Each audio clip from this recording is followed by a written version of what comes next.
Shalom. Pertama-tama saya ucapkan terima kasih untuk Pastor Timotius Arifin dan seluruh tim kepemimpinan di GBI Rock dan juga Cyber Media yang memberikan kesempatan buat saya untuk bisa share malam hari ini. Juga senang bisa ketemu lagi dengan Pak Mark, ya mentor saya juga selama belasan tahun di CBN. Bisa satu screen dengan beliau itu sebuah kehormatan juga. Juga dengan Ibu Yulia dari Sabda, kita pernah ngobrol by phone ya. Oke, karena waktunya sangat terbatas, saya mohon izin untuk langsung masuk ke dalam materi. Oke, saya akan sharing malam hari ini dengan judul Hybrid, an Exploration. Kenapa saya kasih tagline Exploration? Because no one di antara kita semua tidak ada satu orang pun yang pernah ada di zaman seperti ini, ya. Dan kita semua sedang sama-sama bereksplorasi bagaimana sih kita mengarungi sebuah masa atau sebuah musim yang unik, ya, yang belum pernah ada sebelumnya di dalam sejarah dunia maupun di sejarah gereja. Ya, saya akan buka dengan sebuah kutipan dari Martin Luther. Ini menarik sekali, ya. Di sekitar tahun 1500, teman-teman semua, Bapak, Ibu, Saudara, tahu bahwa seorang tokoh reformator, Martin Luther, pernah mengatakan begini, printing is the ultimate gift of God and the greatest one. Ya, dan memang pada zaman itu konteksnya sangat tepat dengan adanya mesin cetak. Alkitab bisa digandakan, ya. Semangat reformasi yaitu menaruh Alkitab atau membuat setiap orang, masyarakat awam bisa mengakses Alkitab itu sangat selaras, ya. Semangat reformasi dengan inovasi ini sangat selaras, ya. Terjadi demokratisasi daripada akses kepada Bible. Betul ya. Jadi selama 500 tahun setelah penemuan mesin cetak itu, bayangkan apa yang terjadi. Bible itu bisa dicetak, disebarluaskan sedemikian rupa, ya, sampai kepada berbagai bangsa dan bahasa. Dan memang itu pada zamannya tepat sekali dikatakan printing is the ultimate gift of God and the greatest one, karena ini membantu kebenaran disebarluaskan. Zaman sekarang kita tahu seperti tadi Pak Pastor Arifin beritakan juga, ini adalah zaman digital gitu. Segala sesuatunya berubah menjadi digital. Seberapa efektif kita menggunakan digital ini untuk kepentingan kerajaan Allah, ya. Dan karena keterbatasan waktu yang ada, saya mencoba menyajikan 3 hal dalam presentasi ini. Yang pertama, saya akan paparkan analisa saya terhadap beberapa hasil riset gereja di masa pandemi, ya. Saya ambil dari Bilangan Research Center dan saya ambil dari Barna Group, ya. Dan yang kedua, sekilas saya akan berikan tren digital saat ini, tapi itu hanya sekilas saja karena sebenarnya teman-teman semua, Bapak Ibu Saudara bisa mengambil dari internet, tapi saya coba untuk mengambil beberapa saja. Yang ketiga, saya akan berikan rekomendasi langkah-langkah ke depan yang perlu dilakukan untuk kita membangun sistem digital atau sistem hybrid yang strategis dan terintegrasi, ya. Nah, yang pertama sudah ditampilkan di screen Saudara, ya, pandemic impact kepada gereja-gereja di Indonesia. Ini sudah pernah dipresentasikan oleh Bilangan Research Center, tapi tidak ada salahnya untuk diingat kembali, dilihat kembali, ya, bahwa sebelum pandemi itu 41,5% gereja memiliki departemen digital. Ketika pandemi terjadi, dalam waktu beberapa bulan saja itu meningkat menjadi 64%. Gereja yang memiliki digital departemen. Artinya dalam waktu 3 bulan bisa meningkat sedemikian cepat, ya. Ditambah 54%. Dan content production, produksi konten-konten rohani, entah itu worship, entah itu doa bersama, entah itu khotbah, pujian, dan lain sebagainya, Sunday service, itu meningkat 2-5 kali lipat. Dan ini konon melebihi apa yang terjadi di marketplace. Ya, menarik sekali. Nah, kemudian kita bandingkan dengan apa yang terjadi di Amerika Serikat, ya. Barna Research Center menyebutkan bahwa hanya 36% gereja yang menyediakan online service. Next slide, Peter.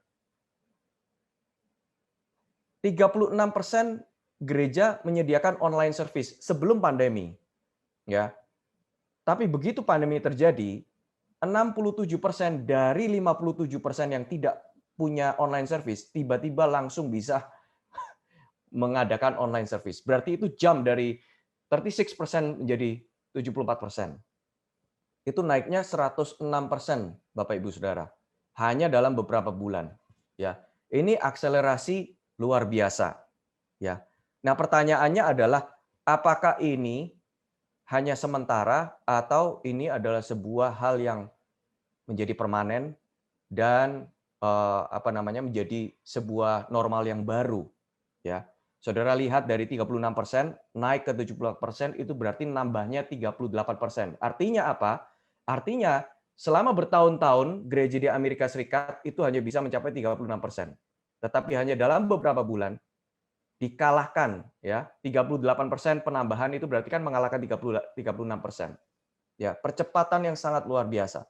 Nah, apakah tanda-tanda yang sedang terjadi saat ini itu hanya sementara atau justru sebaliknya? Kita lihat slide berikutnya. Ya. Dari sini kita tahu bahwa jemaat di Amerika Serikat lebih dari 50% itu mengharapkan hybrid dan online service. 50% lebih. Ya. Kalau dilihat di atas seolah-olah church adults itu masih 52% yang menginginkan primarily physical gatherings, tapi sebenarnya itu karena faktor church boomers, artinya jemaat yang di generasi boomers yang 72% punya andil yang sangat besar untuk membuat statistik church adults itu 52%. Tapi kalau kita lihat tiga generasi yang lebih muda, generasi X, millennials, dan Z, itu sama-sama senada, lebih dari 50% yang expect digital atau hybrid service. Ya. Kemudian kita lihat dari sisi discipleship ya. Slide berikutnya, digital discipleship itu juga persepsinya sangat positif. 70% lebih orang itu merasa positif ya. Merasa bahwa digital discipleship itu memberikan ruang atau space yang aman dan sangat produktif untuk disciple ya. Kemudian berikutnya apa? Yang sangat menarik di sini. Kalau kita lihat ada data unchurched adults. Jadi orang dewasa yang tidak bergereja. Ini sangat menarik Bapak Ibu Saudara. Ya. Kalau disurvei mereka yang tidak bergereja, berapa persen sih yang lebih condong ke online service, berapa persen yang lebih condong ke on-site atau in-person church service, ya. Maka kita lihat di angka-angka yang saya buletin itu, ya. Mereka yang tidak bergereja tapi punya keterbukaan secara digital lebih besar, maka mereka sangat open untuk menghadiri online church service. Ya. Yang kedua, dia sangat terbuka dengan online church service bersama dengan teman. Ya. Tapi kalau ditanya kepada orang yang low digital openness, artinya orang yang tidak terlalu terbuka tapi sudah mulai terbuka ya secara digital. Maka ranking pertamanya itu juga masih tetap online church service. Melihat online church service, baru kemudian in-person church service with someone else. Ya, artinya apa? Artinya online church service punya peluang yang lebih besar untuk dihadiri oleh yang tidak bergereja, sekalipun mereka yang punya low digital openness. Ya, ini sangat menarik. Ya, berikutnya. Nah, kalau kita compare dengan bilangan Research Center, dikatakan di sini berapa banyak sih orang yang menggunakan platform digital untuk kegiatan yang menumbuhkan iman? Maka kita temukan lebih dari 90%. Ini sangat menyenangkan ya melihat ini. Artinya mereka sangat terbuka sekali gitu. Dan slide berikutnya ini lebih mengagetkan Bapak Ibu Saudara. Kalau dilihat lagi, yang lebih dari 2 kali dalam seminggu menggunakan platform digital untuk kegiatan yang menumbuhkan iman, Saudara lihat, di orang yang berusia lebih dari 59 tahun, itu presentasinya gede sekali. Malah yang usia rendah di 15-24 itu masih di sekitar 35%. Ya, ini menunjukkan apa? Saya menarik kesimpulan ada dua asumsi di sini. Yang pertama, gairah untuk bertumbuh secara iman itu mengalahkan kebutaan teknologi. Gairah untuk bertumbuh secara iman itu kok bisa mengalahkan apa namanya? Ketidakmelekan teknologi gitu ya. Karena kan usia 59 ke atas seharusnya lebih tidak melek teknologi ya dibandingkan yang usia 15 sampai 24. Tapi kenyataannya yang menggunakan platform digital untuk pertumbuhan iman itu jauh lebih besar gitu. Itu asumsi pertama. Asumsi kedua adalah kemungkinan gereja atau kita sebagai tubuh Kristus masih belum efektif dalam melakukan pendekatan kepada younger audience, kepada jemaat yang lebih muda. Yang usianya 40 tahun ke bawah ini masih belum efektif gitu ya. Sehingga mereka tidak seantusias yang 40 ke atas untuk menggunakan platform media atau digital untuk menumbuhkan iman. Nah, ini menjadi satu tantangan buat kita semua sih hari-hari ini ya. Nah, setelah saya presentasikan itu semua, saya rasa sudah cukup aman untuk kita mengatakan bahwa hybrid church adalah sebuah new normal ya. Hybrid ini berasal dari dua hal, satu analog, satu digital. Jadi kalau Bapak Ibu Saudara ingat kata hibrida gitu kan, perkawinan silang gitu antara pohon mangga sama apa gitu ya. Nah, ini juga ngomong soal hybrid church itu artinya persilangan atau perkawinan antara analog dan digital gitu. Analog kita mungkin sudah cukup familiar ya. Analog itu sesuatu yang intimate, yang nggak bisa dilakukan jarak jauh gitu. Tetapi digital itu sesuatu yang distant. Ada kelebihan kekurangannya masing-masing. Analog itu sesuatu yang sangat intimate eh, dan itu memang sangat efektif untuk kegiatan-kegiatan yang sifatnya intimate. Kalau kita mau konseling misalnya, akan sangat sulit untuk dilakukan secara digital. Ya, meskipun dengan berbagai cara kita bisa mencoba untuk lakukan persilangan antara alat digital dan manusia, ya artinya keterlibatan analog masih ada gitu, ya atau fully digital. Kalau fully digital itu yang sangat distant, jadi kita benar-benar menyerahkan kepada apa namanya media atau alat, ya. Dan itu yang sedang terjadi saat ini. Kita harus belajar untuk mengawinkan keduanya. Di mana, di area-area mana kita bisa analog, di mana kita bisa lakukan digital. Itu menjadi sebuah eksplorasi yang menarik. Alasannya itu satu sebenarnya, Bapak Ibu Saudara. Dan tadi sudah disinggung juga oleh Pastor Arifin.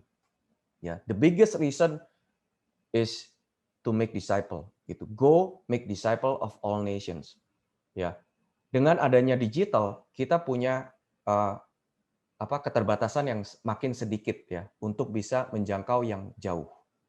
Karena itu hybrid ini harus segera kita adopsi dan kita tata apa yang dipercayakan Tuhan di tangan kita supaya makin efektif. Ya. Nah, kita harus rela go untuk make disciples. Termasuk go apa? Termasuk go digital, termasuk go hybrid. Supaya kita bisa menjangkau dan memuridkan sebanyak mungkin orang. Nah, saya akan mengajukan dua pendekatan untuk bisa mengeksplorasi hybrid church ini. Yang pertama adalah kita melakukan pendekatan tren. Ya. Melihat tren yang ada, kira-kira kemana sih arahnya? Masyarakat kita itu sedang punya habit seperti apa gitu. Ya, itu yang pertama. Yang kedua nanti saya juga jelaskan dari sisi sistem. Bagaimana kita membangun sistem yang sangat sistematis, strategis dan juga integratif gitu ya. Jadi terintegrasi satu dengan yang lain, enggak terlepas satu dengan yang lain ya.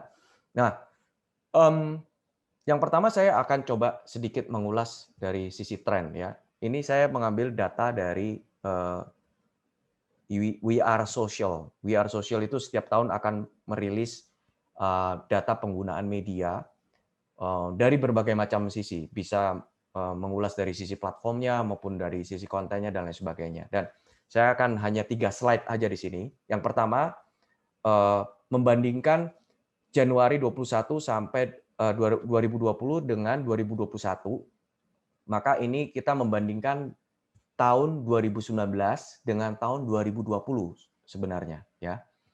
Kita menemukan bahwa internet use itu meningkat sangat besar ya, 53 menit per hari. Artinya nambah 1 jam per hari untuk penggunaan internet ya. Sedangkan broadcast TV secara overall itu menurun 14 menit per hari. Sosial media menariknya juga sedikit menurun di 8 menit per hari. Ya, kalau kita bandingkan antara 2019 dengan 2020 ya. Apakah ini bisa menjadi patokan? Ya, kita harus tetap mengikuti data dari tahun ke tahun untuk bisa memastikan itu. Tetapi untuk broadcast TV sepertinya kita cukup tidak kaget ya dengan data ini karena dari bertahun-tahun kita lihat belum ada terobosan yang signifikan di broadcast TV sehingga internet user jauh lebih meningkat lebih cepat daripada broadcast TV. Dengan adanya Netflix dan lain sebagainya, pilihan-pilihan masyarakat jauh lebih besar dan itu seiring dengan tren on demand ya. On demand artinya tidak perlu ngikutin jadwalnya si stasiun televisi. Kita mau nonton kapanpun, yang manapun bisa gitu ya. Nah, ini terlihat jelas apalagi dengan adanya pandemi itu naik 53 menit per hari internet use. Broadcast TV turun 14 menit. Ya. Apakah ini akan terus menurun? Kita akan cek lagi di tahun depan ya. Nah, kemudian yang berikutnya apa tren lainnya? Tren lainnya ini, kalau kita lihat dari online content activities, maka video itu masih yang terbesar. Jadi dari sekian banyak pengguna internet atau online, kita bisa lihat 98,5% atau 99% itu nonton video. Ya. Yang kedua, dengerin musik 84%. Dan di dua hal ini steady ya. Tahun 2020 sama 2021 itu nggak banyak berbeda. Ya. Tetapi kita lihat tren lainnya. Vlogs-nya itu turun 5%, radio turun 6%. Nah, yang menarik adalah podcast naiknya 15%. Ya, teman-teman kalau ada yang sudah tahu podcast itu apa, ya itu kayak radio tapi bisa ada episode dan bisa pilih sendiri gitu ya. Nah, ini podcast ini menarik. Jadi naik 15% dalam waktu 1 tahun. Ini perlu dilirik ya, teman-teman ya. Bapak Ibu Saudara yang mau masuk ke dalam dunia online ya. Kemudian yang berikutnya tren satu lagi itu ini. Ternyata WhatsApp, Facebook, dan Instagram itu masih menempati top 3 di tahun 2020, sama dengan tahun 2019 gitu ya. Nah, ada dua hal perubahan minor yang sepertinya minor tapi mungkin juga menarik untuk disimak adalah Line itu drop ke ranking 10. Ya, sedangkan Telegram Bapak Ibu Saudara mungkin kalau bisa lihat yang kecil itu dia menyodok ke peringkat ke-8 gitu ya. Jadi Telegram ini perlu kita amati pergerakannya ya, karena kemungkinan juga ada isu WhatsApp itu merubah privacy policy-nya, terintegrasi dengan Facebook dan lain sebagainya. Jadi banyak dari masyarakat juga mulai meragukan dan mencoba mencari alternatif gitu ya. Tapi WhatsApp masih menjadi nomor 1 sejauh ini ya. Nah, saya akan masuk ke rekomendasi-rekomendasi apa yang perlu kita lakukan untuk ke depan. Yang pertama, boleh slide berikutnya. Kalau Bapak Ibu Saudara belum memiliki tim, segera bentuk tim ya. Nah, tim ini kalau nggak punya tim yang dedicated, setidaknya bikin tim yang ad hoc dulu, tim sementara dulu ya. Dan sebaiknya orang-orang yang terlibat dalam tim ini adalah mereka yang dari beragam generasi ya. Jangan cuma dari satu generasi, misalnya dari generasi tua doang atau dari generasi muda doang. Sebaiknya itu bisa mix supaya dapat perspektif yang lebih kaya ya. Dan harus ada PIC yang jelas di situ supaya mulai ada gerakan ya. Kalau nggak pernah dibikin tim, maka strategi digital itu nggak akan pernah jalan. Ya. Yang kedua, mulai lakukan mapping. Ini hanya contoh aja ya, Bapak Ibu Saudara. Saya menyarankan untuk lakukan mapping seperti ini. Ya. Identifikasi dulu kira-kira penggunanya itu siapa sih? Dari sisi far end, front end, dan back end. Ya, saya pakai istilah front end, back end, dan far end ini supaya bisa membayangkan saja. Ya, jadi far end itu siapa? Far end itu outsiders, orang yang nggak kita kenal, orang yang di luar, gitu ya. Orang yang mungkin mau kita jangkau. Ya, front end itu adalah yang sudah jemaat atau sudah anggota kita. Back end itu adalah pengerja atau pemimpin. Ya, kalau dari sisi leadership position, kita lihatnya adalah far end itu orang yang mencari, seekers. Front end adalah yang sudah menjadi murid, disciples. Sedangkan back end itu adalah disciple makers, orang-orang yang mencetak murid. Ya. Nah, kalau dari situ kita cara mappingnya, maka purpose-nya kita akan bisa identifikasi. Far end itu purpose-nya adalah mencari, ya, seeking. Front end itu fokusnya itu growing, dan back end itu fokusnya equipping. Nah, maka kemudian kita masuk ke breakdown activities-nya. Kira-kira apa sih yang dilakukan untuk outsiders itu melakukan seeking itu kira-kira aktivitas apa aja gitu ya yang mereka lakukan atau yang mereka kejar. Front end itu apa aja dan back end itu apa aja. Nah, ini sekedar contoh aja ya Bapak Ibu Saudara. Tapi ini butuh tim yang mendiskusikan hal ini secara lebih spesifik gitu. Nah, mapping ini akan membantu Anda melihat secara keseluruhan ya, dari sisi segmentasi maupun dari sisi proses-proses yang terjadi di dalam gereja Bapak Ibu.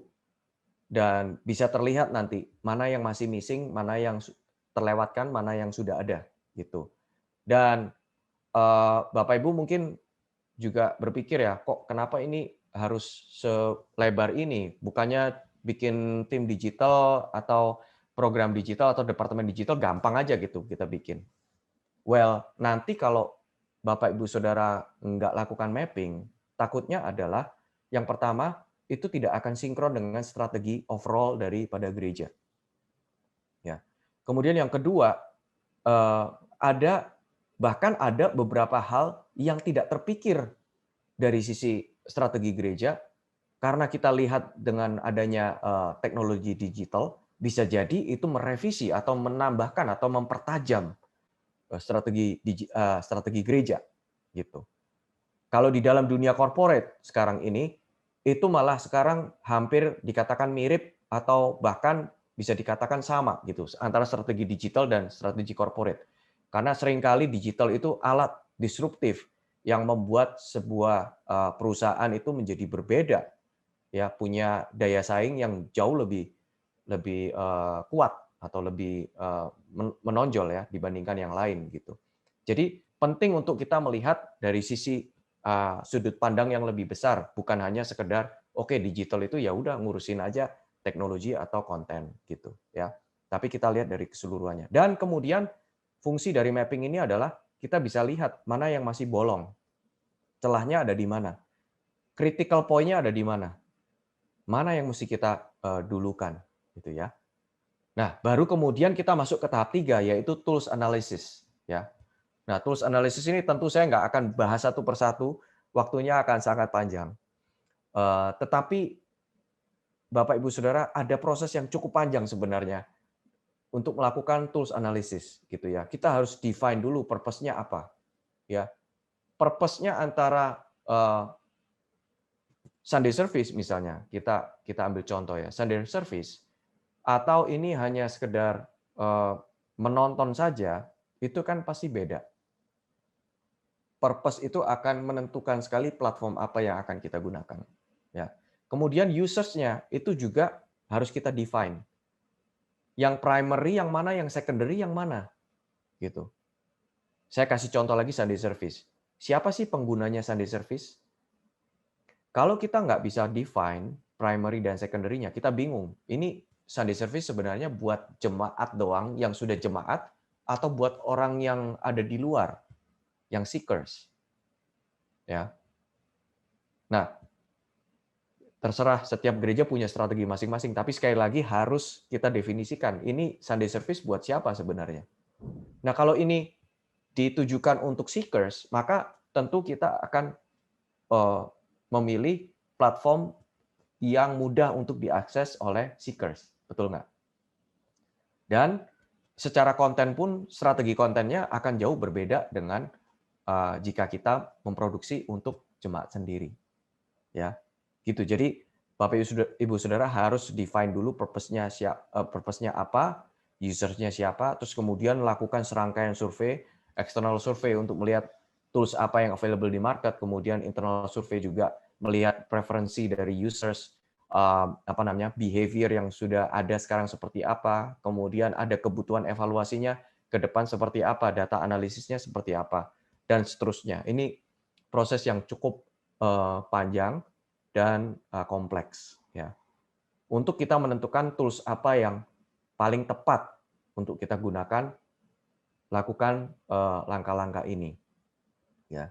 Saya kasih satu poin juga untuk menekankan di yang poin 7, what it takes to maintain and develop. Ini kadang-kadang kurang dipertimbangkan juga, ya, bahwa alat tertentu itu membutuhkan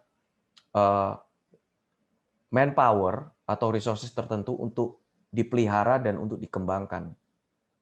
Kelihatannya mudah kalau kita adopsi alat tertentu gitu ya, atau kita pakai begitu aja. Tapi kemudian kita bingung bagaimana maintain ini atau develop ini. Nah, itu perlu dipertimbangkan baik-baik ya. Nah, saya akan berikan yang terakhir ini studi kasus dari JPCC supaya Bapak Ibu bisa ada gambaran ya digital strategi seperti apa. Nah, kita melihat platformnya apa, purpose-nya apa, users-nya apa gitu. Jadi kita harus define dulu setiap bagian itu ada purpose, ada user, terus kemudian baru kita define platformnya apa yang kita pakai, ya. Contohnya ini dari yang paling kiri, kita menggunakan sosial media itu untuk short content dan engagement, ya. Usersnya ada outsiders, members, leaders. Ya sebenarnya di kita itu ada istilah yang lebih detail lagi, tapi saya nggak masuk ke sana karena nanti akan malah membingungkan Bapak Ibu Saudara ya. Jadi ada istilah-istilah internal yang mungkin nggak cocok untuk digunakan di sini gitu. Nah, kalau YouTube itu apa? Video konten, jelas untuk outsiders, members, dan leaders. Cuman sekali lagi harus diidentifikasi dari outsiders, members, leaders ini yang primary yang mana, yang secondary yang mana, ya. Ya kalau kita contohnya di YouTube itu sebenarnya primary-nya di outsiders justru, ya. Outsiders dan members. Leaders itu sangat secondary, ya. Kemudian kita kembangkan juga help desk. Help desk ini terdiri dari ada WhatsApp, ada live chat, ada email, ya, ada terhubung juga dengan Google Meet, ya. Kemudian kita menggunakan chatbot dan lain sebagainya untuk melayani orang-orang yang punya pertanyaan atau butuh untuk dibantu, ya. Ini kita sebut purpose-nya adalah connection and assistance, ya. Jadi orang-orang yang butuh dibantu itu bisa melalui ini, gitu ya. Kemudian ada WhatsApp, Google Meet, Zoom ini untuk daily community life. Jadi masing-masing cell group itu sudah punya WhatsApp-nya sendiri, menggunakan Google Meet ataupun menggunakan Zoom. Ya. Nah, terus kemudian ada bagian yang ungu. Ini adalah yang utama, yaitu ada aplikasi MyJPCC, kemudian ada website. Ya, sekarang ini ada jpcc.org dan jpcc.tv sebenarnya, tapi kedepannya kita sedang development untuk menggabungkan JPCC.org dan TV dan yang lain-lain. Ya, itu akan digabungkan. Nah, kita pun mengidentifikasi masing-masing ya. Itu ada viewing experience, purpose-nya, booth experience, ada resources experience. Jadi masing-masing punya purpose dan memenuhi kebutuhan yang spesifik. Gitu. Ya, kemudian ada Zoom, ada loket.com.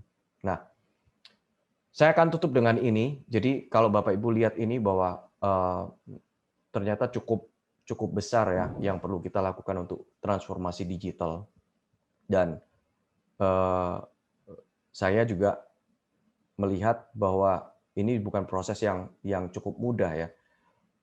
Seringkali kita ngobrol dengan gereja-gereja lain juga, ini bukan proses yang mudah. Di JPCC pun sebenarnya juga kita nggak mencapai ini dalam waktu sekejap. Ini butuh waktu yang lama untuk dibangun ya. Tapi karena adanya pandemi dan dengan adanya mindset yang sangat terbuka saat ini, saya rasa sekarang adalah waktu yang sangat sangat apa ya istilahnya ya, sangat efektif gitu ya. Karena keterbukaan dari jemaat, keterbukaan dari pemimpin itu jauh lebih besar daripada sebelum pandemi ya, gitu. Nah, kalau Bapak Ibu lihat di sini ada Sky Porter. Sky Porter itulah adalah yang kami buat. Jadi saya cerita sedikit bahwa apa yang sedang dibangun oleh JPCC itu kemudian dijadikan satu unit sendiri yang bisa di spin off dipakai oleh gereja-gereja yang lain. Yang kita sebut unit itu adalah Sky Bridge dan produknya adalah Sky Porter ya. Nah, Sky Porter ini sudah digunakan oleh JPCC, juga dipakai oleh 3 gereja lainnya. Nah, saya akan tutup dengan video ya yang akan memperjelas apa sih sebenarnya Sky Porter dan apa sih yang kami bangun supaya Bapak Ibu juga punya gambaran ya. Kalau ini saya mainkan di depan akan bikin tidak efektif dari presentasi saya. Jadi saya sudah jelaskan semuanya, cara berpikirnya seperti apa, fakta-fakta yang sedang terjadi, tren yang sedang terjadi, dan sekarang saya bisa memperkenalkan apa yang sebenarnya kami bangun. Church is complex, serving members to leaders, young to grown-ups and seniors, through Sunday services, events, classes, small groups, and one-on-one pastoral care. With more and more complexity in life, plus the unexpected shifts of personal and social habits, it would be extremely hard to manage and to scale up without the right tools. As a consequence, many leaders are exhausted with unnecessary burdens and frustrated with unclear data and slow progress of their church. Today, when everything seems to be simpler, faster, and connected, as church, we need to embrace change. We should never compromise our principles and truth, but we absolutely need to keep improving and innovating our methods and approaches. Introducing Sky Porter, a church management platform beautifully designed to help church leaders connect and manage congregation better. Sky Porter provides key features that enable us to manage prayer requests, small groups from joining, attending, and sharing, content management from posting, sharing, access setting, classes and events from registration, check-in, and attendance records, giving, and other incredible features. With Sky Porter, church level of engagement will go up. Processes become simpler, faster, more accurate, more efficient, and decision-making is much easier with real-time data. Now, you can be worry-free and hassle-free of administrative burdens and focus on your main responsibility as leaders, to nurture and disciple God's people. Sky Porter is currently serving some of the most prominent churches and available on both Android and iOS platforms. Let us know how we can serve you, and it will be our joy to see your church flourish. Join us now. Oke, itu aja presentasi dari saya. Terima kasih banyak atas perhatiannya. Tuhan Yesus memberkati.